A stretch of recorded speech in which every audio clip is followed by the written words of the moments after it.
కాలం ప్రతిక్షణం ఓ ఇంద్రజాలం. కళ్ళ ముందు మాయమైపోతుంటుంది మరి.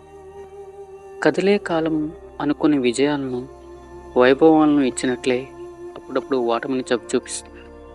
విలువ తెలుసుకుని కాలాన్ని సద్వినియోగం చేసుకున్న వారే చక్కగా వృద్ధిలోకి వస్తారు.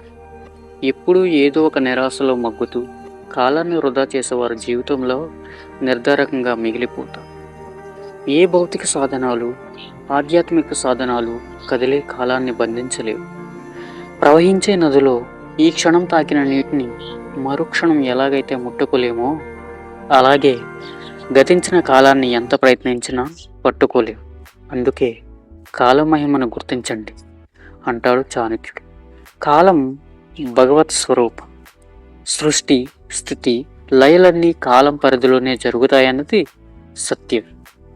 పోగొట్టుకునేటంత కాలం మన దగ్గర లేదు. మనం కాలయాపన చేసేటంతటి ధనవంతులం కాదు అంటాడు రవీంద్రనాథ్ ఠాగూర్. మహత్తరమైన మాటలివి. కాలాన్ని వృధా చేస్తే జీవితంలో అత్యంత విలువైన కొంత భాగాన్ని కోల్పోయినట్లే.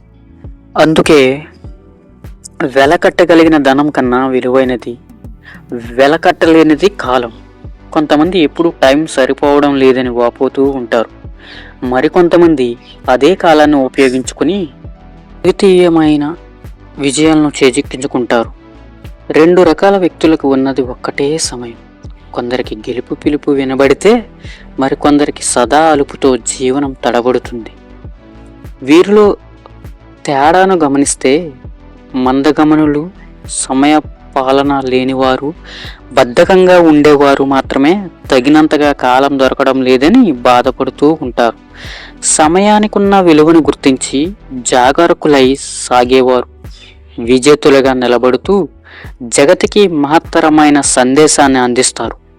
అదేమిటంటే, నిర్మాణాత్మక ధోరణిలో కాలాన్ని వాడుకుని ప్రణాళికతో సాగితే విజయం మన ముంగిట్లోనే వేచి ఉంటుంది.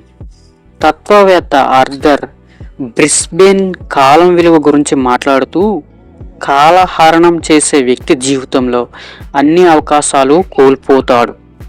విజయం కోసం, లక్ష్య సిద్ధి కోసం నిరంతరం పరితపించే వ్యక్తి ప్రతి క్షణాన్ని జాగ్రత్తగా సద్వినియోగపరుచుకుంటాడు అంటాడు.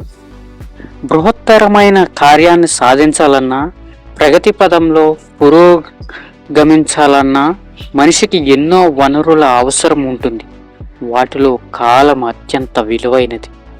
దాన్ని వినియోగించే తీరు సరిగ్గా ఉంటేనే మిగిలిన వనరుల వల్ల లాభం ఉంటుంది.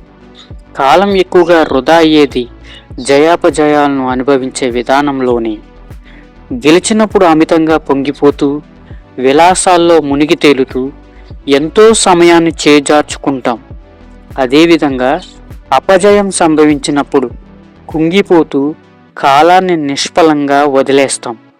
ఇటువంటి సందర్భంలో తామరాకు మీద నీటి బొట్టులా వ్యవహరించగలిగితే కాలహరణం లేకుండా వీలున్నంతగా ప్రయోజనాన్ని పొందుతాం.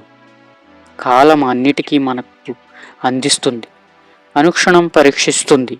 గడిచే కాలంలోని చిన్న చిన్న క్షణాల అందమైన కలయికే మనిషి జీవితం. కాలం విలువ తెలిసిన నేర్పరి తన జీవితాన్ని మనోహరమైన కోర్పరి అవుతాడు.